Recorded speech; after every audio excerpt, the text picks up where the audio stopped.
attack, fast fatal heart impact, past painful scars. In fact, I blast tasteful bars and packs. I back up my actions, fact don't ask, grab reactions, jacked attack with every word, then act with class as they hear me snap. I got nothing to lose, cause I fought and felt the bruise. Now I'm not the one confused, call the shots and they produce. I ain't lost, I'm finally loose, pick a new silver excuse. I need the views to boost me to a new abuse of being used. Everybody wants a piece now, y'all can rest in peace now. You're dead to me, so peace out. Remember, you're discreet out. Get ready for defeat now. Alrighty, hello everybody. This is Akira show here. Now, whenever we last left off, Midoriya, he has recruited Uraka to his cause, basically. The idea of restoring the world to what it once was. Now, with that being said, Midoriya is trying to work his way into UA. Basically, he's trying to, well, put his hand where he can, and actually recruit people to his cause. And today, whenever Principal Nezu did try to talk with Midoriya and bring him in, since he did want to learn a bit more about his quirk from looking into this child, Midoriya simply talked with him. Mr. Nezu, surprised that this boy is on the same mental level as he is. Now, Midoriya, talking with Mr. Nezu, has provided a lot of information. Mr. Nezu found inconsistencies with Midoriya's actual history, and Midoriya spills it, simply telling Mr. Nezu that his entire history has been fabricated, and is a lie. As he simply just stands up, Mr. Nezu thinking Midoriya is about to attack. Midoriya simply, with the barely even moving two of his fingers, he makes that button under his desk disappear. As soon as he moves his hand over the area and presses down, he does not feel it. Midoriya then appearing behind Mr. Nezu, and simply just telling Mr. Nezu that he understands quite a lot about his own history. But he also understands quite a lot about Mr. Nezu's history. In fact, well, I have learned everything about you. Your history, what you used to be, and exactly what type of animal you are, along with your long-standing history about, well, particular flavors, coffees, teas, and anything you can really name. Now, Midoriya simply, with the wave of his hand, they appear over the city. Mr. Nezu clinging to his chair, confused. Midoriya is clearly possibly using illusions. However, there is wind. And, well, Midoriya handed him a pair of binoculars, him being able to see everything overhead. Well, yeah, this is clearly not an illusion. This is too elaborate and well thought out, too well made. Midoriya informing Mr. Nezu. He has the ability to bend and manipulate reality, giving him a full rundown, showing him everything simply by gleaming his eyes towards Mr. Nezu. Now, Midoriya, he doesn't really have a good name for this, but for right now I will call it one thing: the look of realization. Midoriya's, well, been able to compact stuff down. Simply by glaring at someone a certain way, he can give them a full rundown on everything, along with expressly tell them to keep their mouths shut about the subject. Since if they don't, well, reality is probably going to end, and that they need to save the world. Bigger threats are coming. Midoriya has a few ideas as to what they are, but if he does try and explain it, that would mess with the timeline. Throw certain things out of whack. And if you shift one thing out of whack, more things will continue to shift. which is present whenever Mr. Nezu simply told Mr. Eraserhead, the teacher, that he has full confidence in that boy. Mr. Nezu is currently aware of exactly what is going on in history.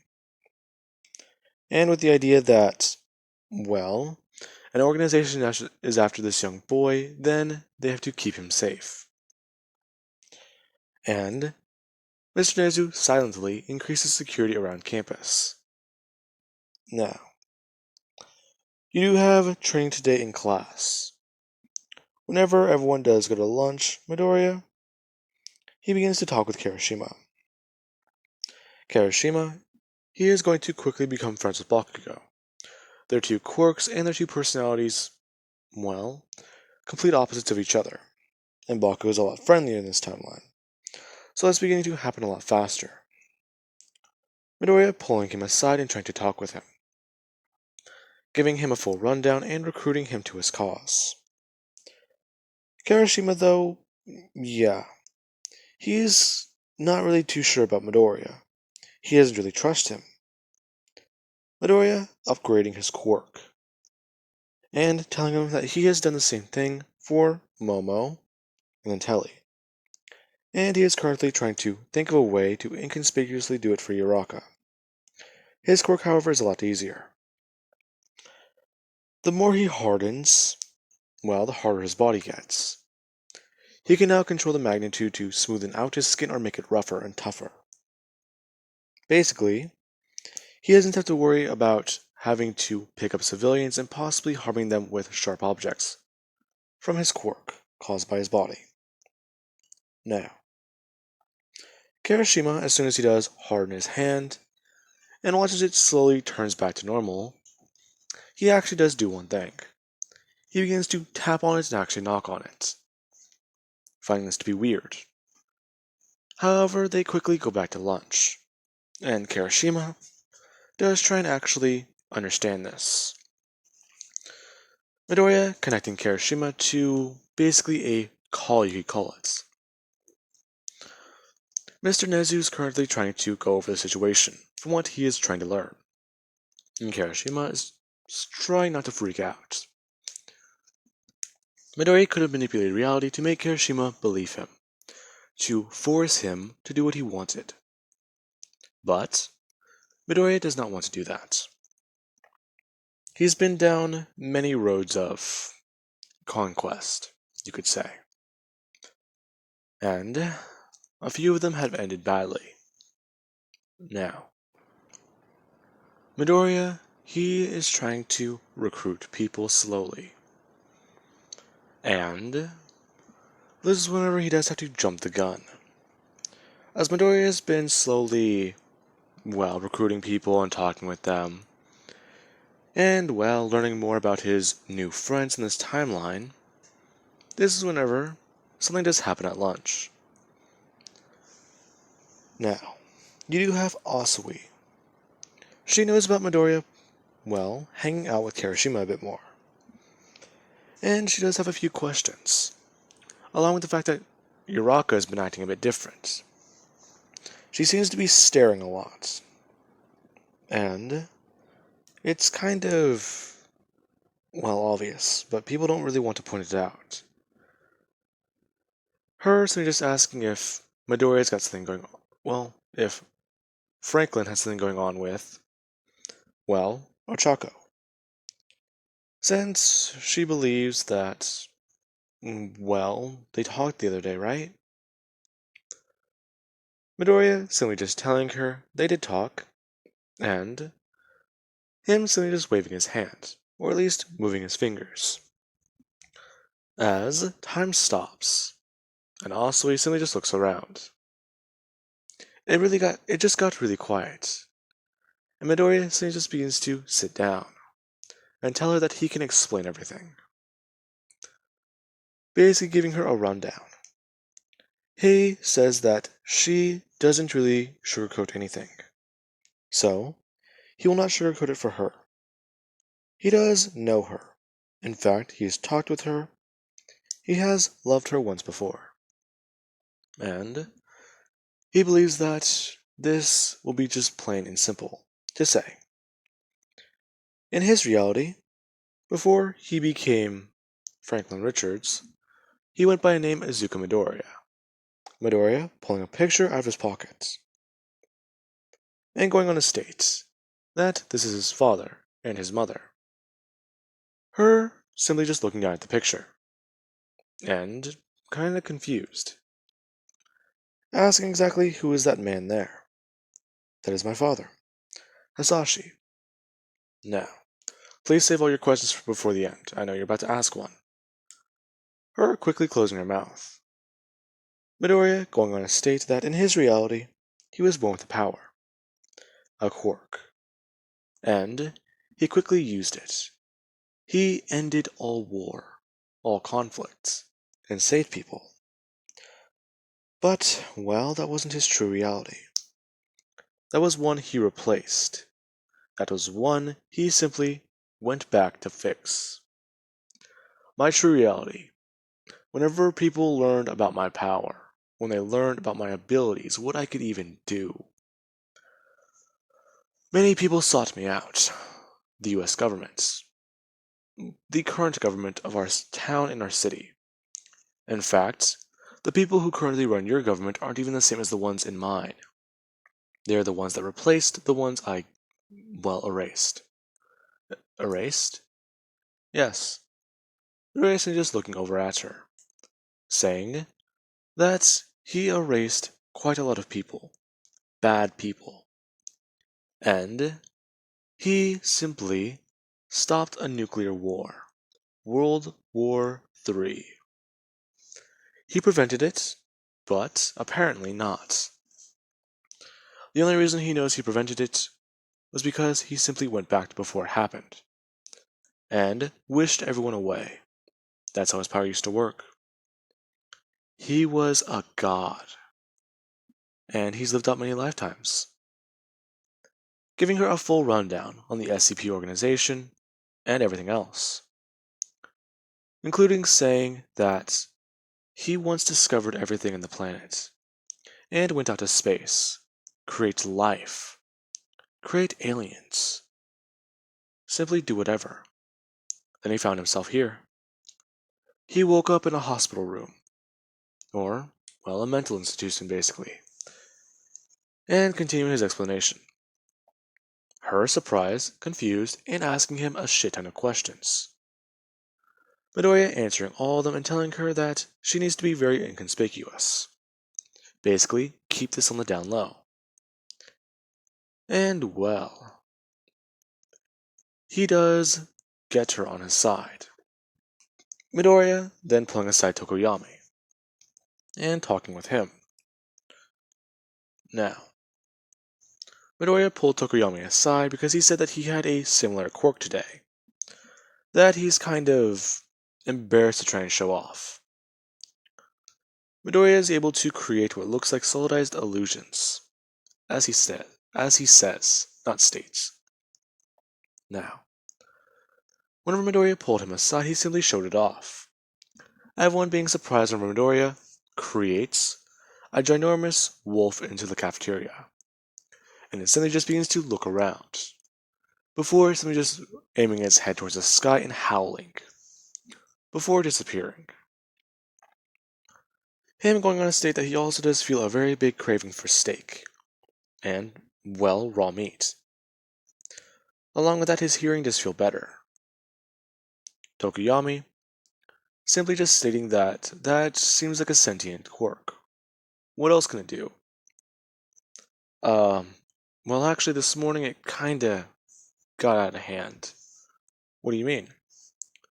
Well, I woke up barking whenever someone was mowing the lawn.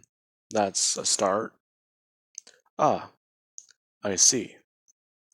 Well, I can't really give you a lot of advice for it, but if you're gonna have it for only one day, my simple advice is this. Don't try and control it.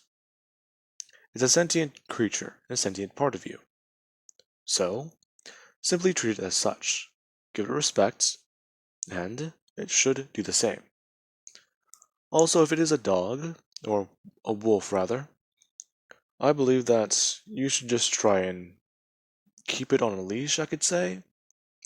I don't really know how to explain it. It's hard to put into words. Yeah, it kind of is. Midoriya turning and looking at Tokoyami, before giving him the, well, I guess I could say the penance stare for this ability. I forgot the name already, I'm sorry. And recruiting him to his cause. Tokoyami confused along with Dark Shadow. Dark Shadow simply just freaking out and yelling out All Might. And Midoriya simply goes on stating that All Might is a move he thought about. Almighty Smash! Tokoyami trying to play along with Midoriya, manipulating Dark Shadow to shut up. And everyone goes back to what they were talking about. Some people still do stare at Midoriya, thinking that he's going to manifest that giant wolf again. Now, with that being said, Midoriya, he simply goes back to class with everyone else, and a lot of them are beginning to talk. Kirishima trying to think about what's going on. Well, you do have the fact that Midoriya is basically inside his head, and beginning to ask questions. Kirishima, he was on the set path of being a manly man. And right now, from what he can basically tell, he's being set on a path to help fix reality. He could help fix a very big problem, and a threat that might be popping up. How manly can you get other than that?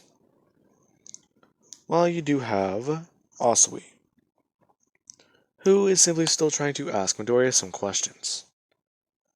Him giving her answers, and at the same time, basically answering some questions that Uraka had. It does make sense now, as to why Midoriya does have a random quirk every other day.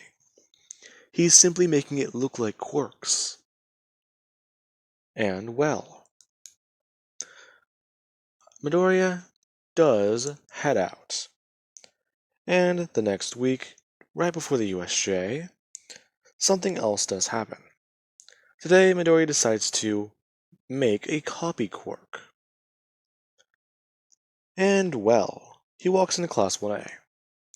And people do go throughout their daily routine. Some people are trying to ask Midoriya about his randomized quirks today. Well, Midoriya simply goes on saying that today he's pretty sure he's gotten a really, really good one. Many people simply just ask exactly what is it. And Midoriya, he walks over to a desk and takes off the gloves that he's wearing, simply just asking Toru if he can have her hand. And a lot of people are confused, along with Toru, who reluctantly gives it to Midoriya. As soon as her hand made contact with Midoriya's, which no one really saw, Midoriya immediately vanished, and a pile, well, not even a pile of clothes. Floating clothes took his place. Midoriya spinning around and saying, "Ta-da!" Everyone freaking out, and trying to ask questions along with Toru. Midoriya going on to say that he's gained the ability to copy quirks. Cut to internal screaming inside the next room. Someone is stealing someone's idea and their whole thing. Stealing people's things. Anyways, now. Everyone does go throughout their day, and Midoriya simply keeps up this invisibility. Until they do have hero training. Yeah, more things going on. Midoriya, unsure of what to do next. He's not really sure of a very good time limit for this to last. So while he's in the middle of class, he suddenly just reappears. And they do go throughout their day. And Toru does actually want to ask him a few questions. She's very curious as to how Midoriya did that. So is a few other people, along with Mina, who wanted Midoriya to copy her quirk and see if he can give her any pointers on it. Now, Midoriya did copy Jiro's quirk, and he immediately had earphone jacks coming out of his earlobes. Midoriya then began to at least mess around with them, and having a bit of fun. As these three are talking, Midoriya suddenly just stops time, and gives them the stare, which will explain a lot. Now, one thing I did forget to mention actually. Midoriya, whenever he does show someone things, he does show them different portions of reality. Different realities in which they have lived a life.